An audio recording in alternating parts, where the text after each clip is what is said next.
জীবনের গল্পটা শুরু হয়েছিল স্বপ্ন দিয়ে, শেষটা হলো এক দীর্ঘশ্বাসে।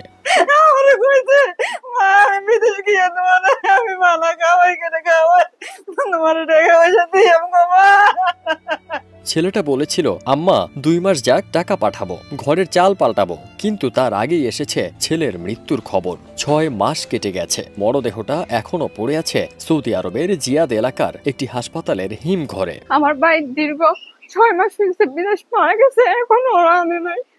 আমার ভাইকে ওরা রুমের ভিতর বন্দি করে পেট্রোল দিয়ে মেরে ফেলছে। আমার বড় ভাই আমাদের সব ছিল, আমার বড় ভাই ছাড়া আমাদের কেউ নাই। আমরা একটি দাবি, আমার বড় ভাইরা যদি দেশ পাঠাই, আমার ভাই চাই, আমি আর কিছু চাই না। কুমিল্লার মুরাদনগরের সোনারামপুর গ্রামের এক দরিদ্র পরিবারে জন্ম আকাশের।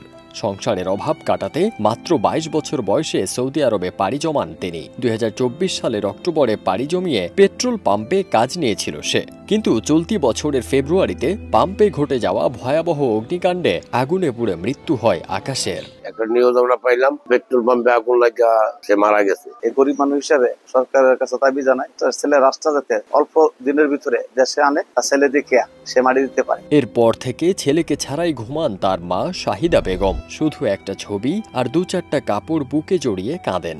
সাংবাদিকদের দেখে হাউমাউ করে বলেন, আমার কলিজার টুকরা বিদেশে পইরা আছে, আপনারা তারে আমার কাছে আনেন, আমি বুকের মধ্যে রাখবো। আমার উপরে আছে বিরেজন লোকে রাখছে, আমার বুঝছে আমি আমার উপরে নাই, আমি মারি দিতাম। ছোট বোন মাউটি জাহান বলেন, ভাইয়ের মুখ দেখি নাই, সরকার যদি একটু সাহায্য করত, ভাইটারে নিজের হাতে দাফন করতাম। আমার জীবনের সবচেয়ে একটা আপন মানুষ ছিল আমার ভাই। আল্লাহ তাআলা ওনাকে দোয়া। এখন যে কোনো মূল্যে আমার ভাইয়ের লাশ চাই, আমরা দেখে আমার ভাইয়ের আমরা কবর দিতে চাই।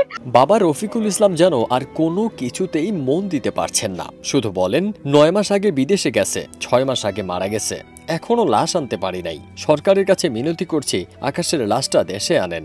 মারা গেছে, এখন আমরা নাতিদের লাশটা চাই। এতদিন পরও মরদেহ ফেরাতে পারেনি পরিবার। টাকার অভাবে কিছুই করার মতো অবস্থা নেই তাদের। উপজেলা প্রশাসন এবং কুমিল্লা প্রবাসী কল্যাণ সংস্থার কর্মকর্তারা জানিয়েছেন, সরকারি খরচে মরদেহ আনতে দ্রুত ব্যবস্থা নেওয়া হবে। আমার অফিসে আসলে আবেদন সব রেডি করে দিব না, আর কোনো মতো বুঝাই দিব না কি করবে।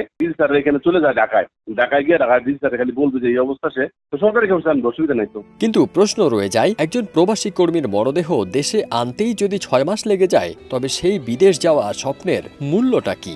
একজন মায়ের বুক ফাটা কান্না, বাবার আহাজারি, আর এক বোনের চোখে অপেক্ষার প্রহর। মা, বাবা ও বোনের বুক ফাটা এই আর্তনাদ কি পৌঁছাবে কারো কানে? ফারদিন সানি, দেশ রূপান্তর।